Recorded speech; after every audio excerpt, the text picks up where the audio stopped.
I really hope this solves my...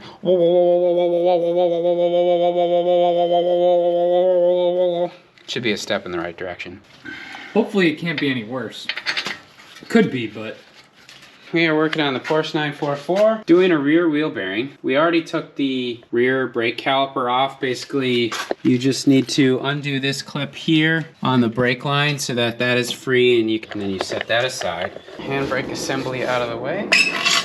So now, crap, I did this last time. We need to leave the brake on to get these bolts off the axle.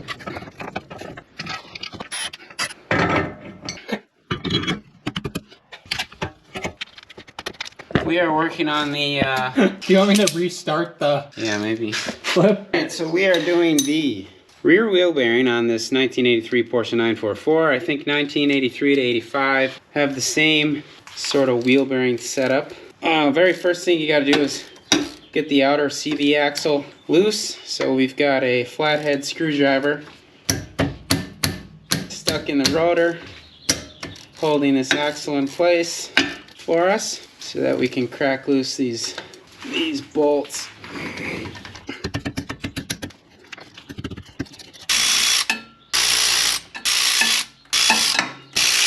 So why is it important to take those bolts out first? So we need to get these bolts out to get this half shaft out.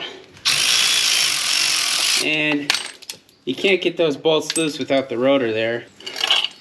You wouldn't want to make some knuckle-headed move where you loosened everything up, took the rotor off, and then realized that you still needed something to... No, you'd never want to do that. Shaft. You'd never, and you'd have to be a complete idiot to do that. Let's tighten.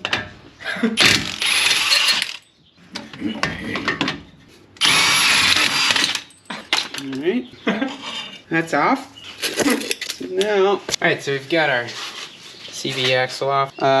36 millimeter nut we impacted off after we got the cotter pin out. So that comes with the hub. If you need to remove it from the hub, there's actually threads right here that you can press the rotor off of the hub from. And now, as you can see, we've already been in here because I took all this out before I got the axle off. So these are 17 mil. Get those guys out. And you can get your handbrake assembly off, which also has an outer seal that we'll press out later. And now, we will have to get this half shaft kind of up and out of the way. Oh, it looks pretty nice. That one does actually look pretty decent. So now, I forget if I can just whack at this. I think I can.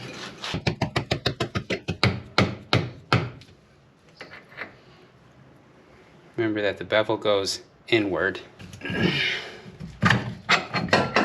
And bevel goes inward on this one as well. There's an outer O-ring here that we will pull off. Get a replacement for that. The inner race, the outer bearing is removable. I believe we have a replacement for that as well. And there's a center spacer. This looks like it was done recently. Compared to the other one? Yeah. Maybe this one was replaced and the other one was junk, or didn't get replaced? Yeah. I'm gonna clean this out and we'll come back to you.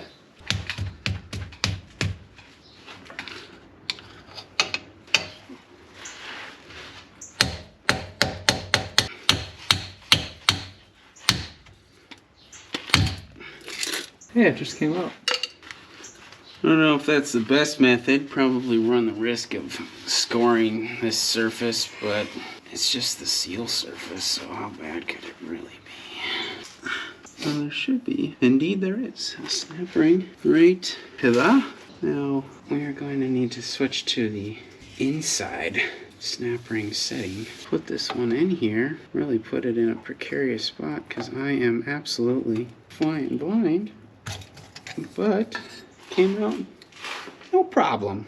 Not even a problem. All right, now we have to press that out that way. I think I get a big cup right here that threaded rod through with just the nut, and it pushes that guy out there.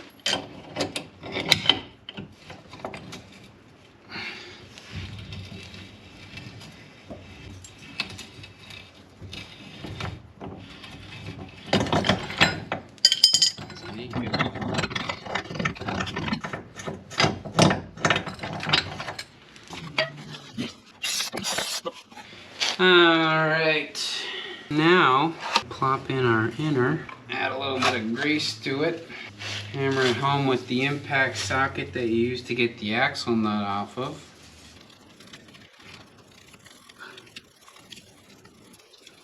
I got this about as clean as I think I can get it. You don't want to get too abrasive in there because you could scratch bearing surfaces. So we're going to try to get this on, got a little bit of grease on it. Using our 36 mil. I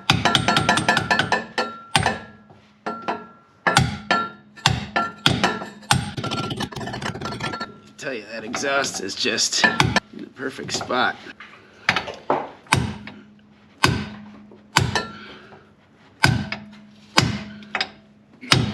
Once you hear that tone change, you know you're in all the way. We can see our snap ring plier surface. Clean that guy off a little bit. Actually clean. Grab our snap ring pliers. Dug her back in there. Add a little bit more grease. It's a sealed bearing, so hashtag upgrade. So the grease probably doesn't really matter, but it'll help us drive in our seal. Move up our seal a little bit. And we will drive her home with the old impact socket. Not going on very square there, Danny. Not going on very square. Oh, there we go. I think it sits that far out. Or does it sit in cockeye? I can't tell. Seems like it's in there evenly. We clean this out pretty. I'm gonna put our spacer back in. That looks like everything just sticks to each other and gets dirty. Gloves are dirty the second you touch something. So before we huck this in, we're gonna splooge some of this in. Good and packed. Prescribed method. Splooge that guy in here. Get that all nice and gooped up. Then we will, this guy is our inner race. Make sure that the concave portion goes inward. This is our outer race and the convex portion goes inward. But first, let's grab our inner bearing and we will put this. That one can just be pressed in by hand. And we've got all that together, so now we gotta clean our hub off. Probably should have did that first.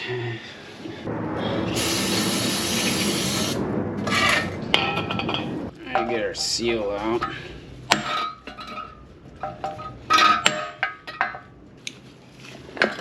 There's bigger cups over there. I feel like we had something earlier that maybe would make the dangle angle.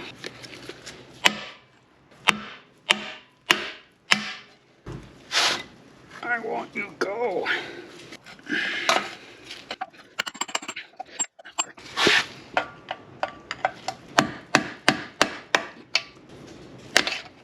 Hey, why didn't you just do that the first time? Alright, now we clean it. I feel like having some soup and a sandwich. Know what I'm saying? Yeah, I'm getting hungry. Alright, we're gonna put this replacement O-ring on. Get a little bit of... Put more grease in there. I see that O-ring moving. Is it moving out? Yeah, it's probably moving out slowly. That one was easy. Yeah, that one kind of just, really just went right through. Wonder why that guy doesn't want to go in. Maybe it just... Is it the spacer? It's the inner race of that inner bearing that... Happy? Well, maybe it is that inner spacer. Yeah.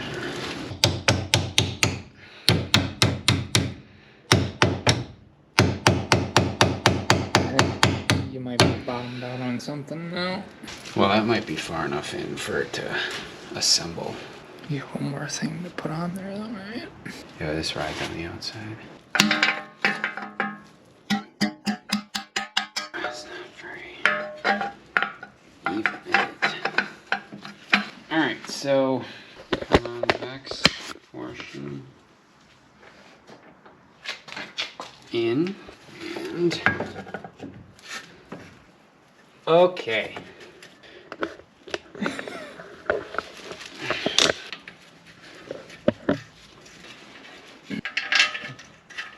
Beautiful.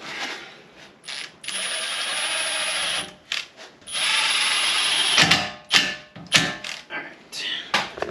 Torque spec for those. We gotta put this hub on. We're gonna put our rotor back on. The rotor far enough on to get the brake on so that we can get a screwdriver in here to re-torque the CV. So hopefully, I just ripped the brake line probably. 19-inch bolts or millimeter bolts. I really hope this solves my. Whoa. Hopefully it can't be any worse. It could be, but. Thunk. Alright, now I think we're gonna need to go from here because we're going this way. And these were 32, I believe. 31. 31, 32. Okay, Dan.